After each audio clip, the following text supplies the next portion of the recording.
ল্যাবের কাজ, ল্যাবে এসে প্রথমেই গ্লাভস পরি। কিছু মাইক্রোবায়োলজিক্যাল কাজ আছে আজকে, যেমন ব্যাকটেরিয়া কন্টামিনেশন চেক করা।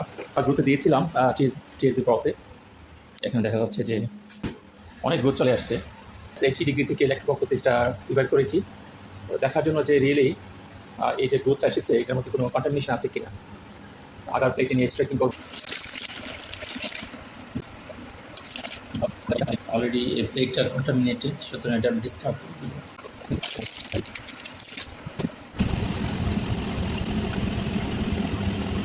গতকাল যে আমরা আগার প্লেটে স্ট্রেকিং করেছিলাম নেক্টোকোকাস গার্ভি দিয়ে, সেটা কিন্তু আজকে আমরা দেখতে পাচ্ছি গ্রোথ চলে এসেছে। তো গ্রোথ দেখে আমরা কলোনি স্ট্রাকচার, কলোনি ফর্ম দেখে আমরা বুঝতে পারছি যে hour culture is very pure. মানে আমাদের যে ব্যাকটেরিয়াটা প্রিজার্ভ ছিল মাইনাসিটিতে, এটার মধ্যে কোনো কন্টামিনেশন হয়নি এবং কালচারেও কোনো কন্টামিনেশন হয়নি। সো আমরা যে ব্রথটা কালচার করেছি সেটা this broth is consider as very pure.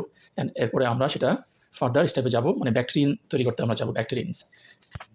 এই ব্যাকটেরিয়াকে আমি কিল করবো, এটাকে এই যে ফরমালিন দিয়ে ফরমালিন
আছে হলো দুইটা, আর ছাড়বে না, সেন্টিগ্রেড দিয়ে দিব। ওকে, হ্যাঁ, মেক শিওর দিস আর। আমরা অলমোস্ট দ্য লাস্ট স্টেপ। আমাদের যে কাজটা হয়েছে সেটা হলো এই যে আমরা মোটামুটি ড্যান্স ব্যাকটেরিয়া পেলাম, এটা ফরমালিন কিল্ড। আমরা এখন ফরমালিনটা ওয়াশ করবো পিপিএস দিয়ে 2 বার।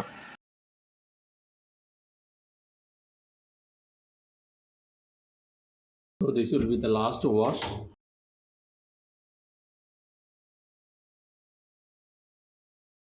So this is the second washing. Yes, this is now. Now এখন আমরা এই যে আমাদের ব্যাকটেরিয়া আমরা চেক করবো যে এটা রিলে ইনঅ্যাক্টিভেট হয়েছে কিনা। তো আমরা এখন প্লেট নিলাম।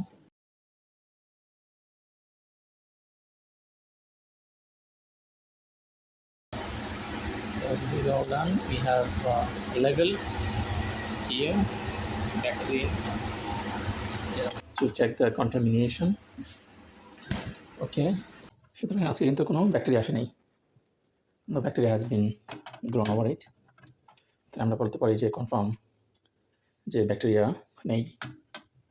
ওকে, so it's very good findings. আমরা এটাকে মুখটাকে বন্ধ করে দিব, স্টপ ক্লোজ।